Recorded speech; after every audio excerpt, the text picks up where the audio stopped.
शाह महमूद साहब जिस तरह केस में बरी हो गए, जो पाकिस्तान तहरीक इंसाफ का एक माइंड सेट है, जिस तरह जो लोग पाकिस्तान तहरीक इंसाफ का बयानिया बनाने में असर और रसूख रखते हैं, वो तो कल शाह महमूद साहब के पीछे पड़ जाएंगे कि बानी अभी बरी नहीं हुए, उसकी वजह है ना कि उसकी वजह है ना आदिल भाई, उनको भी एजुकेट करने की ज़रूरत है। शाह साहब को सजा नहीं हो सकती। हाँ। उसकी वजह है कि शाह साहब को इन्हीं जज साहब ने ऑलरेडी उन सबूतों की बुनियाद पे सिमिलर एलिगेशंस में एक दूसरे मुकदमे में रिहा किया हुआ है। सो उनको एक एज है। शाह महमूद कुरैशी साहब का और दूसरे जो असीरान हैं ना, उनके केसेस उन पे एलिगेशंस पे, मैं प्योर टेक्निकल आपको एज ए लॉयर बात कर रहा हूँ, वो फ़र्क है। यानी आप उनके इल्ज़ामात पे चले जाए ना जी, रिगार्डलेस वो मेरिट पे हैं या नहीं है, उसमें कोई दूसरी बात है, वो मेरिट पे नहीं है, लेकिन वहाँ पे कुछ कॉल्स, कुछ मौके पे मौजूदगी, कोई इस किस्म की मामला जो हैं वो डिफरेंट हैं।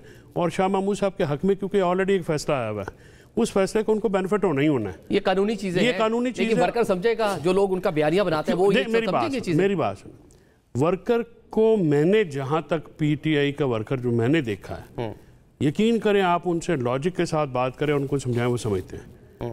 जज्बाती लोग तो हर जगह होते हैं ना, जज्बाती लोग तो इनके लोग भी अपना इमरान खान की DP लगा के तो पता नहीं क्या क्या करते रहते हैं, पता नहीं पीछे कौन है, नाम लड़के का है, पीछे लड़की है, या माई है या बूढ़ा, ये तो सोशल मीडिया तो आपको पता है ऐसा ही होता है। वहाँ पर तो अस्सलाम वालेकुम लिख दो, नीचे अपना 3-4 गलियाँ पड़ जाती हैं, वो इस तरह नहीं होता। वो आप इसलिए मैंने कभी नीचे पढ़ा भी नहीं बाय द वे। इशू ये है कि आपको हमेशा उनको गाइड करना होता है, उनको एजुकेट करना होता है। मैं आपके साथ बैठा हुआ ना, मैं पता नहीं बहुत सारे दूसरे लोग भी बात करते होंगे, मैं तो उनसे कम पढ़ा लिखा आदमी हूँ, मैं तो छोटा वकील हूँ।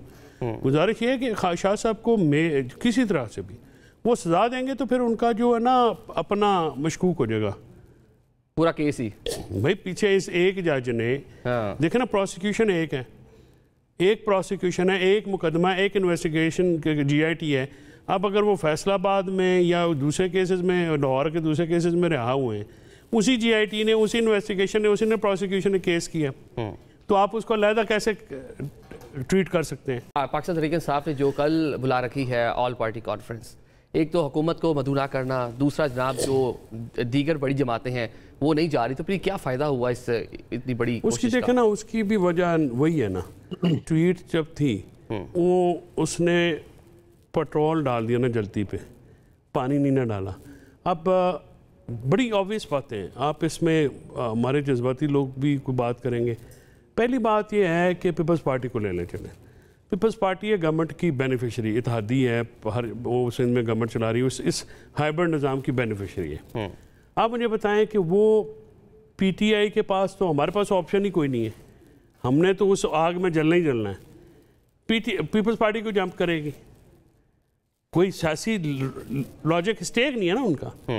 मौलाना साहब को आपने अपोजिशन लीडर भी नहीं दी, इस तहरीक का सरबराह भी नहीं बनाया, और आपने हर बंदे के स्टेक क्रिएट करने पड़ते थे। देखें, चाहे अपोजिशन हो चाहे गवर्नमेंट हो, आपको पता है कि ये इसमें मैं 2008 की जो हुकूमत थी उसमें जब क्यू लीग आई थी, जरदारी साहब ने क्या किया था, ओवरऑल उनकी स्ट्रेटजी को आप देखें ना, तो उन्होंने स्टेक क्रिएट कर दिए थे हर किसी के। क्यू लीग का भी स्टेक था, पीपल्स पार्टी का भी स्टेक था, दूसरी जमातों का भी स्टेक था। तो जब तक आप स्टेक क्रिएट नहीं ना करते इवन सियासत में लोगों, अब ये एक बात होती है कि जी आप वो खान साहब की गारंटी कौन देगा, तो मैंने कहा जी सियासत में कौन सी गारंटी होती है, आपकी गारंटी कौन देगा जो मांग रहे हैं आप तो ज़्यादा तगड़े हैं, आप तो किसी को भी उठा के जेल में डाल देंगे, आपको पूछने वाला भी कोई नहीं, अदालतें भी आपने, आप इंटरेस्ट होगा, खान साहब का इंटरेस्ट होगा तो वो आपके साथ पार्टिसिपेट करेंगे निज़ाम में।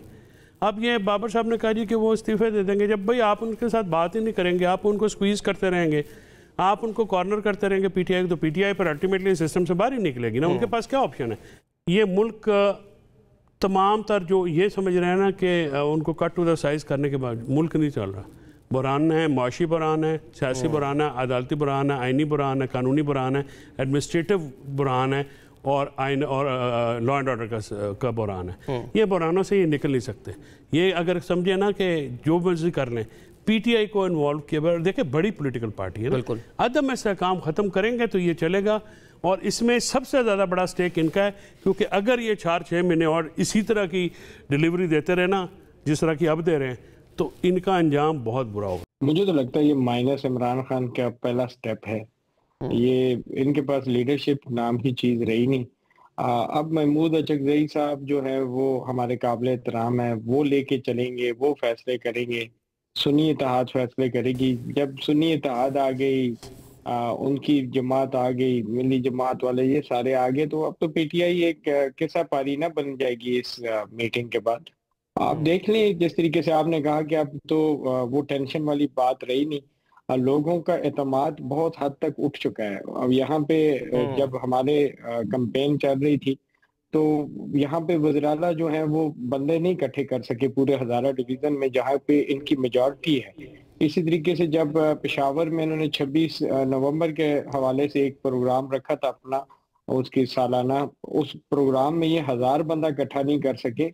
मजबूरन इनको अपने तमाम ओहदेदारों को बाकायदा उसके ऊपर एक नोटिफिकेशन के ज़रिए सबको जो है तो वो लाइन हाज़िर किया गया कि भाई बंदे क्यों नहीं इकट्ठे हुए।